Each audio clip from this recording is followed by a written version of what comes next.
नमस्कार साथियों, Ashwini GS classes में आप सबका बहुत बहुत स्वागत है। साथियों, आज जो हम सब बात करने वाले हैं वह ज्योग्राफी का एक बहुत ही महत्वपूर्ण मॉक टेस्ट है, उसी को लेकर के आप लोगों के समक्ष हाजिर हुआ हूँ। साथियों, आज का जो मॉक टेस्ट है यह भी आपके एग्ज़ाम के पॉइंट ऑफ व्यू से बहुत ही महत्वपूर्ण है। और देखिए, ये ज्योग्राफी का मॉक टेस्ट है और जो भी एग्ज़ाम में क्वेश्चन आ सकते हैं, जिनके एग्ज़ाम में आने की संभावना है, उसी क्वेश्चन को मैं यहाँ पर शामिल किया हूँ। तो ध्यान से पूर्वक आप लोग इस क्वेश्चन को देखेंगे और सॉल्व करने की कोशिश करेंगे। साथियों, आइए हम सब बात करते हैं। पहला क्वेश्चन स्क्रीन पे दिखाई पड़ रहा है। साथियों, पहला क्वेश्चन क्या कहता है, जरा ध्यान से सुनेंगे। पहला क्वेश्चन कहता है साथियों कि वायुमंडल में पाई जाने वाली गैसों में दूसरे स्थान पर कौन सी गैस है। महत्वपूर्ण क्वेश्चन है साथियों। ऐसा भी क्वेश्चन पूछा जाता है कि वायुमंडल में पाई जाने वाली गैसों में दूसरे स्थान पर कौन सी गैस है। तो ऑप्शन ए कहता है नाइट्रोजन, ऑप्शन बी कहता है ऑक्सीजन, ऑप्शन सी कहता है ऑर्गन, ऑप्शन डी कहता है CO2। तो ये वायुमंडल में पाई जाने वाली गैसों में दूसरे स्थान पर कौन सी गैस है साथियों। इसका आप लोग जल्दी जल्दी कमेंट करेंगे कि इसका आंसर क्या हो जाएगा। साथियों, जल्दी से कमेंट करेंगे आप सब लोग, इसका आंसर क्या होगा साथियों। तो आप यहाँ पर देख रहे हैं कि कमेंट बॉक्स में जल्दी कमेंट करेंगे आप सब लोग। बहुत महत्वपूर्ण क्वेश्चन है, 4 ऑप्शन है, आंसर बताना है। हाँ, छोटा क्वेश्चन है, बड़ा क्वेश्चन नहीं, समय कम लगेगा, इसलिए जल्दी से कमेंट करेंगे आप सब लोग साथियों। इसका आंसर चलिए अब मैं बताता हूँ साथियों, इसका आंसर क्या होगा। तो इसका आंसर जो है साथियों, इसका आंसर हो जाएगा, जैसा कि आप सब देख रहे हैं स्क्रीन पे, इसका आंसर हो जाएगा साथियों। क्या इसका आंसर होगा? इसका आंसर हो जाएगा बी। क्या हो जाएगा साथियों? बी इसका आंसर हो जाएगा ना। क्या हो जाएगा? बी इसका आंसर हो जाएगा, ऑक्सीजन। पहले स्थान पर नाइट्रोजन है, दूसरे स्थान पर ऑक्सीजन है, तीसरे स्थान पर ऑर्गन है, और डी जो है साथियों CO2 कार्बन डाइऑक्साइड चौथे स्थान पर आता है। तो इस तरीके से आप देख रहे हैं साथियों कि कौन सी गैसें वायुमंडल में कितने परसेंट पाई जाती हैं, ये आपने देखा। और सबसे कम जो है आपका, सबसे कम यदि बात किया जाए साथियों तो हाइड्रोजन है। सबसे कम हाइड्रोजन है साथियों वायुमंडल में, है ना। नाइट्रोजन 78.84% है ना, ऑक्सीजन 20.946%, ऑर्गन 0.934% और हाइड्रोजन का 0.00005% है साथियों। तो ये है वायुमंडल में पाई जाने वाली गैसों का परसेंट। तो सबसे कम हाइड्रोजन है और 4 सीक्वेंस में आप याद करेंगे। नाइट्रोजन सबसे फर्स्ट नंबर पे, ऑक्सीजन दूसरे नंबर पे, ऑर्गन तीसरे नंबर पे और कार्बन डाइऑक्साइड तीसरे नंबर पे। आइए बात करते हैं हम लोग दूसरे प्रश्न की। दूसरा प्रश्न देखिए क्या कहता है। दूसरा प्रश्न भी देखिए आपकी स्क्रीन पे आ गया साथियों। दूसरा क्वेश्चन कहता है कि वायुमंडल की सबसे निचली परत कौन सी है। वायुमंडल की सबसे निचली परत कौन सी है साथियों, ये आपके सामने क्वेश्चन है। जल्दी से कमेंट करेंगे आप सब लोग इसका आंसर क्या होगा कि वायुमंडल की सबसे निचली परत कौन सी है साथियों। तो वायुमंडल की सबसे निचली परत यदि पूछेगा तो आप क्या बताएंगे। ए क्षोभ मंडल, बी समताप मंडल, सी मध्य मंडल या डी आयन मंडल।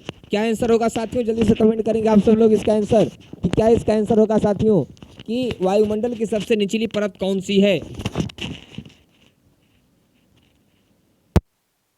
मंडल की सबसे निचली परत कौन सी है साथियों, जल्दी से कमेंट करेंगे। ए क्षोभ मंडल, बी समताप मंडल, सी आयन मंडल और डी है और आपका साथियों डी है जो है, डी क्या कहता है, डी कहता है साथियों आपका आयन मंडल। तो क्या यहाँ पर आंसर होगा साथियों, जल्दी से कमेंट करेंगे आप सब लोग। इसका आंसर क्या होगा, यह डी है साथियों आपका।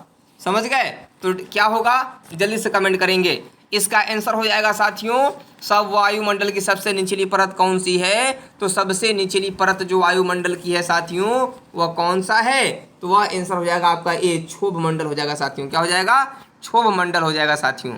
क्षोभ मंडल के ऊपर समताप मंडल है और समताप मंडल और क्षोभ मंडल के बीच में कौन सी सीमा पाई जाती है, तो क्षोभ सीमा पाई जाती है साथियों। इसे भी आप लोग याद रखेंगे क्योंकि यह भी महत्वपूर्ण पॉइंट है जो एग्जाम में पूछा जाता है कई बार। चलिए आगे बात करते हैं। अगला क्वेश्चन क्या है, तीसरा क्वेश्चन, वर्षा और बादल की घटना किस मंडल में होता है। देखिए महत्वपूर्ण प्रश्न आ गया, वर्षा और बादल की घटना किस मंडल में होता है। ए क्षोभ सीमा, बी समताप सीमा, सी क्षोभ मंडल, डी आयन मंडल। वर्षा और बादल की घटना किस मंडल में होती है, यह क्वेश्चन है साथियों। और 4 ऑप्शन आपको दिए गए हैं, जल्दी से आंसर कमेंट करना है इसका आंसर क्या होगा। तो कमेंट आप लोग जल्दी से कमेंट करेंगे इसका आंसर क्या होगा साथियों। तो इसका आंसर हो जाएगा बताएं, जल्द से जल्द कमेंट करें आप सब लोग। इसका आंसर हो जाएगा साथियों क्षोभ मंडल ही होगा। क्या होगा? क्षोभ मंडल, सी आंसर हो जाएगा साथियों। क्योंकि वर्षा और बादल की घटना, चाहे बिजली की कड़कना यदि पूछा जाएगा तो किसमें होगा? क्षोभ मंडल में होगा। क्योंकि क्षोभ मंडल जो है साथियों, यह जो बादल वगैरह होते हैं साथियों, बादल के ऊपर समतापमंडल होता है, और जो बादल वगैरह होते हैं, बिजली का चमकना होता है, वर्षा होता है, मेघ बनते हैं, सब क्षोभ मंडल में की ही घटनाएं हैं साथियों। समझ गए? वायुयान कहाँ उड़ता, वायुयान कहाँ उड़ता है साथियों? वायुयान के लिए अच्छी स्थिति कहाँ पाई जाती है? तो समतापमंडल में पाई जाती है। कहाँ पाई जाती है? समतापमंडल में पाई जाती है। और समतापमंडल में ही ओजोन लेयर भी पाया जाता है साथियों, ये भी आपको पता रहना चाहिए। चलिए बात करते हैं अगला, बहुत लोगों को पता भी होगा।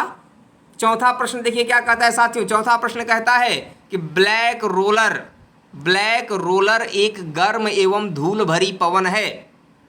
ब्लैक रोलर नाम आपने सुना है? ये रोड रोलर की बात नहीं हो रही है यहाँ पर। आप लोगों ने रोड रोलर देखा होगा, लेकिन रोड रोलर की बात यहाँ पर नहीं हो रही है। यहाँ कहा जा रहा है ब्लैक रोलर एक गर्म एवं धूल भरी पवन है। यह विश्व के किस क्षेत्र में चला करती है? ये बताना है। ए उत्तरी अमेरिका में, बी सहारा क्षेत्र में, सी ऑस्ट्रेलिया में, और डी है फिलीपींस, फिलीपींस द्वीप समूह में। कहाँ पे?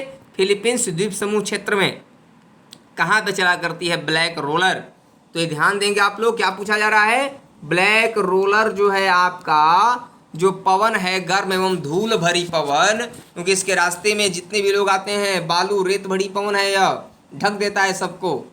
तो इसका आंसर क्या होगा साथियों? जल्दी से कमेंट करेंगे आप सब लोग, इसका आंसर क्या हो जाएगा। तो इसका आंसर, चलिए मैं अब इसके आंसर को बताता हूँ। इसका आंसर क्या होगा? तो ब्लैक रोलर एक गर्म एवं धूल भरी पवन है। यह विश्व के किस क्षेत्र में चलती है साथियों? तो यह चलती है आपका जो है उत्तरी अमेरिका में चलती है। कहाँ चलती है? उत्तरी अमेरिका में चलती है साथियों। आइए हम बात करते हैं अगला क्वेश्चन क्या होगा। पांचवा क्वेश्चन क्या कहता है? पांचवा क्वेश्चन देखिए आपके स्क्रीन पर यह है, डॉक्टर पवन किस गर्म एवं शुष्क पवन को कहा जाता है? डॉक्टर पवन किस गर्म एवं शुष्क पवन को कहा जाता है? ए हरमट्टन, बी फोन, सी चिनुक, डी सिराको। 4 ऑप्शन है, जल्दी से कमेंट करेंगे आप सब लोग। डॉक्टर पवन किस गर्म एवं शुष्क पवन को कहा जाता है? डॉक्टर पवन साथियों, ए हरमट्टन को कहा जाता है, बी फोन को, सी चिनुक को, या डी सिराको को। तो डॉक्टर पवन किसे कहते हैं साथियों? जल्दी से कमेंट करेंगे आप सब लोग। महत्वपूर्ण क्वेश्चन है, भी क्वेश्चन एग्जाम में आ चुका है। डॉक्टर पवन किस गर्म एवं शुष्क पवन को कहा जाता है? और बीएड वाले, यूपी बीएड वाले भी इस क्वेश्चन को देखेंगे, क्योंकि ज्योग्राफी का जो क्वेश्चन है उनके लिए भी बहुत महत्वपूर्ण क्वेश्चन है भैया। डॉक्टर पवन किस गर्म एवं शुष्क पवन को कहा जाता है? तो डॉक्टर पवन कहा जाता है साथियों हरमट्टन को। ए ऑप्शन हो जाएगा सही। हरमट्टन को क्या कहते हैं? डॉक्टर पवन भी कहा जाता है। समझ गए साथियों? आइए हम बात करते हैं, अगर आप पवन के बारे में ज़्यादा जानना चाहते हो तो वीडियो पड़ा हुआ है प्लेलिस्ट में, आप वहाँ से भी देख सकते हैं साथियों। तो आइए हम बात करते हैं अगला क्वेश्चन क्या कहता है। अगला क्वेश्चन बहुत महत्वपूर्ण है ये भी। अगला क्वेश्चन कहता है साथियों, माउंट ब्लॉक किस पर्वत की सबसे ऊंची चोटी है? माउंट ब्लॉक, माउंट ब्लॉक जो है पर्वत, किस पर्वत की सबसे ऊंची चोटी है साथियों? Mount block. तो माउंट ब्लॉक यदि पूछा जाएगा आपसे कि माउंट ब्लॉक किस पर्वत की सबसे ऊंची चोटी है, जो महत्वपूर्ण क्वेश्चन है यह भी, तो ए एंडीज, बी रॉकी, सी आल्प्स, डी हिमालय। क्या आंसर होगा साथियों? माउंट ब्लॉक किस पर्वत की सबसे ऊंची चोटी है? तो माउंट ब्लॉक किस पर्वत की सबसे ऊंची चोटी यदि पूछा जाएगा साथियों, छोटे छोटे प्रश्न है, जल्दी से आंसर देंगे आप लोग। छोटे हैं पर बहुत महत्वपूर्ण है। तो इसका आंसर हो जाएगा साथियों सी हो जाएगा, आल्प्स पर्वत हो जाएगा साथियों। क्योंकि माउंट ब्लॉक किस पर्वत की सबसे ऊंची चोटी है? तो किसका है? आल्प्स पर्वत का है। 7वां प्रश्न कहता है, 7वां प्रश्न देखिए क्या कहता है साथियों, विश्व की सबसे लंबी पर्वत श्रेणी है। विश्व की सबसे लंबी पर्वत श्रेणी कौन सी है? तो विश्व की सबसे लंबी पर्वत श्रेणी जो होगा वह कौन सी है साथियों? लंबी पर्वत श्रेणी मतलब समझ रहे हैं ना, जो ऐसे श्रृंखलाएं पर माउंटेन की लगी रहती हैं, इसे बोलते हैं पर्वत श्रेणी। अब इसी में से जो कोई एक चोटी होता है, इसका ऊंचा होता है, उसी को कहते हैं चोटी। यह श्रेणी दिख रहा है आप लोगों को। विश्व की सबसे लंबी पर्वत श्रेणी कौन सी है? ए रॉकी, बी हिमालय, सी एंडीज और डी वासजेस। कौन सी पर्वत श्रेणी, कौन सी माउंटेन रेंज सबसे बड़ी है, सबसे लंबी है? Longest mountain range in the world कौन सी है?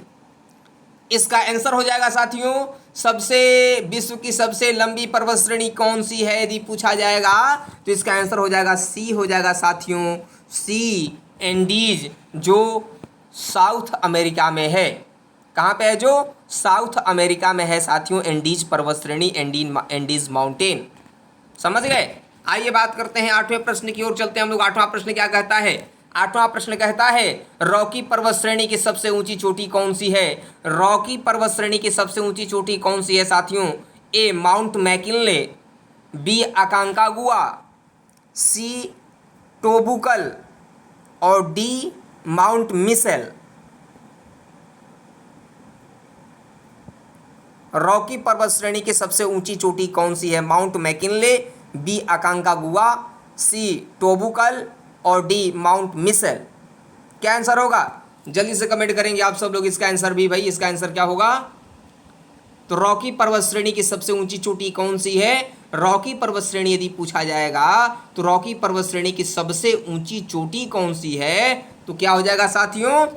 ए हो जाएगा mount McKinley. Mount McKinley Rocky पर्वत श्रेणी कहाँ पे है? तो नॉर्थ अमेरिका में इसका एक्सटेंड है। उत्तरी अमेरिका में रॉकी पर्वत श्रेणी का विस्तार है और दक्षिणी अमेरिका में एंडीज पर्वत श्रेणी का विस्तार है। रॉकी पर्वत श्रेणी की सबसे ऊंची चोटी कौन सी है? तो माउंट मैकिनले है, जो अलास्का में स्थित है। कहाँ पे स्थित है? जो अलास्का में स्थित है साथियों। कहाँ पर स्थित है? जो अलास्का में स्थित है। और अकांकागुआ क्या है? तो अकांकागुआ जो है साथियों आपका, यह एंडीज पर्वत श्रेणी की सबसे ऊंची चोटी मानी जाती है, अकांकागुआ। आइए हम बात करते हैं अगले क्वेश्चन की ओर। 9वां क्वेश्चन क्या कहता है साथियों? 9वां क्वेश्चन भी बहुत ही महत्वपूर्ण है। यूरोप की सबसे ऊंची चोटी, यूरोप की सबसे ऊंची चोटी माउंट एल्ब्रुस है, जो किस पर्वतमाला का भाग है? देखिए ऐसे भी क्वेश्चन बना है। यूरोप की सबसे ऊंची चोटी माउंट एल्ब्रुस है, जो किस पर्वतमाला का भाग है, किस माउंटेन रेंज का पार्ट माना जाता है? ए माउंट एटना, बी अल्टाई पर्वत श्रेणी, सी काकेशस पर्वत और डी टारस पर्वत श्रेणी। क्या इसका आंसर होगा? जल्दी से कमेंट करेंगे आप सब लोग, इसका आंसर क्या होगा साथियों? यूरोप की सबसे ऊंची चोटी माउंट एल्ब्रुस है, जो किस पर्वतमाला का भाग है? जल्दी से कमेंट करेंगे आप सब लोग। इसका आंसर हो जाएगा साथियों, चलिए मैं अब इसके आंसर को बता देता हूं। इसका आंसर हो जाएगा साथियों सी हो जाएगा इसका आंसर, कि यूरोप की सबसे ऊंची चोटी जो है वह माउंट एल्ब्रुस है और वह काकेशस पर्वत की ऊंची चोटी है, काकेशस पर्वतमाला का ही भाग है।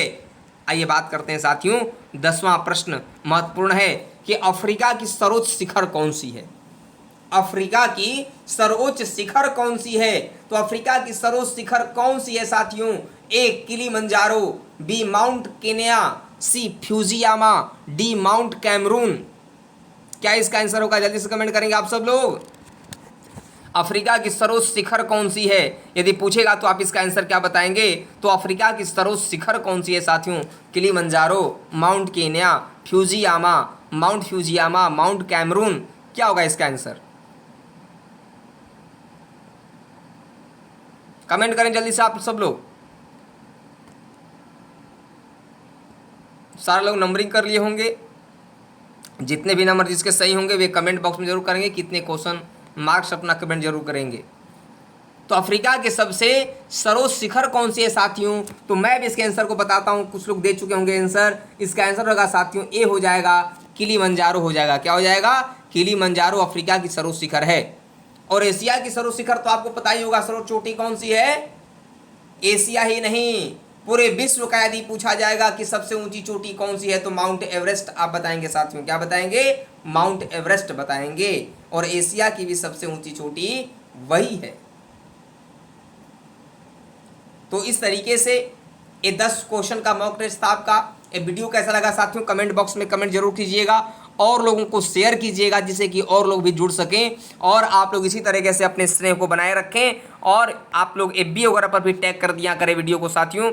और आप सब लोग जल्दी से 1000 सब्सक्राइब पूरा करने में आप सब लोग हेल्प करें। आप लोगों के सहयोग से ही हम यहाँ तक की मंजिल को हासिल करने पाए हैं और आगे भी आप लोगों के सहयोग से ही हम बढ़ेंगे। तो आप लोग अपना समर्थन हमेशा बनाए रहें। नमस्कार, जय हिंद।